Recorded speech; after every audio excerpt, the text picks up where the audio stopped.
Yani rastî jî ev rojên ku em jiyan dikin ya da pêvajoya ku weke gelê Rojavayê Kurdistanê bi taybet jî bajarê Kobanî dijîn û tê re derbas dibin. Pêvajoya êrişên çeteyên Daişê di 2014 bi bîra me xist. Ji ber wê demê jî ji aliyê Daişê ve dorpêçek pir mezin li ser Kobanî pêk hatibû. Ên dua sala da yanî Kobanî dîsa jî ji avê jî û ji kehrebê jî û ji gelek pêdiviyên jiyanê bêpar mabû. Dorpêçekî pir mezin hebû. Ji bo vê jî ev qonaxa ku niha gelê Kobanî tê re derbas dibe, hemdema wê qonaxeyê lê rastî jî însan dikare guhertina hindek tiştan bîne ziman û zelal jî bike di vî warê de. Mijar çi ye? Wê demê êriş bi navê Daişê bû. Hêzên ku piştevaniya Daişê dikirin di aliyê rêxistinkirinê de, di aliyê destekdayînê de di pişt perdeyê de ev xebat didan meşandin. Tenê cudahî niha ew e ku ev çete bermahiyên Daişê heteşê dibe, hikûmeta Qaşo ya demkî ya Sûriyayê dibe. Tenê ev çete em bêjin qilifekî nûlwan hat kirin û îdî ew hêzên ku di 2014 û beriya wê de piştevanî didan wan, aniha rengekî aşkere destek didin wan, ev jî dibe navê hikûmeta Sûriyê ve ev xebat tê meşandin. Yani ji xwe ev demekî dirêj e yanî piştî em bêjin êrişên dagirkeriyê ku bi pêş ketin li Şêx Mexsûd û Eşrefiyê û pê vegirêdayî êrişên ku li Dêrhafirê çêbûn, li Tabqayê, li Reqayê, Dêrezorê ku herî dawî em dibînin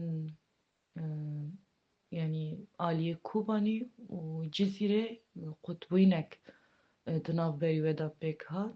Yani di esas da her du herêm niha em dikarin bêjin dorpêçkirî ne.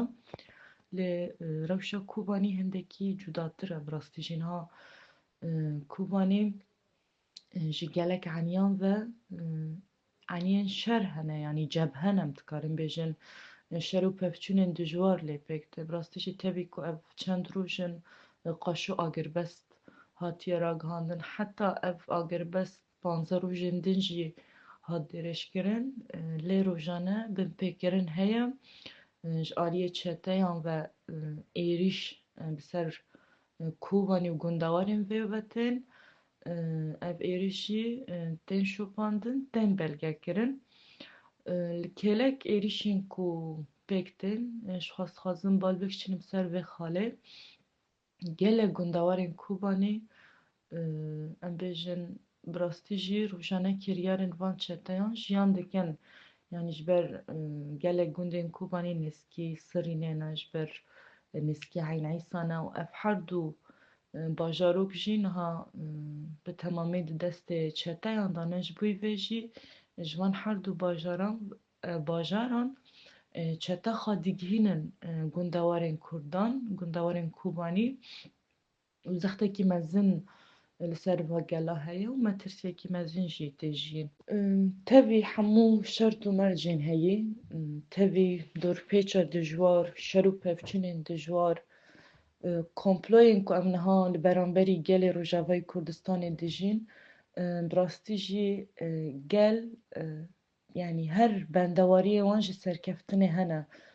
Bor moralekî mezin, bi coşekî mezin em dibînin ew û şervanên ku vê axê diparêzin mil bi mil ew biryara ku yan wê berxwedaniya me bi ser bikeve yan jî em ê mirinekî birûmet hilbijêrin. Ji bilî va her du bijartiyan tu rêyên me yên din tune ne.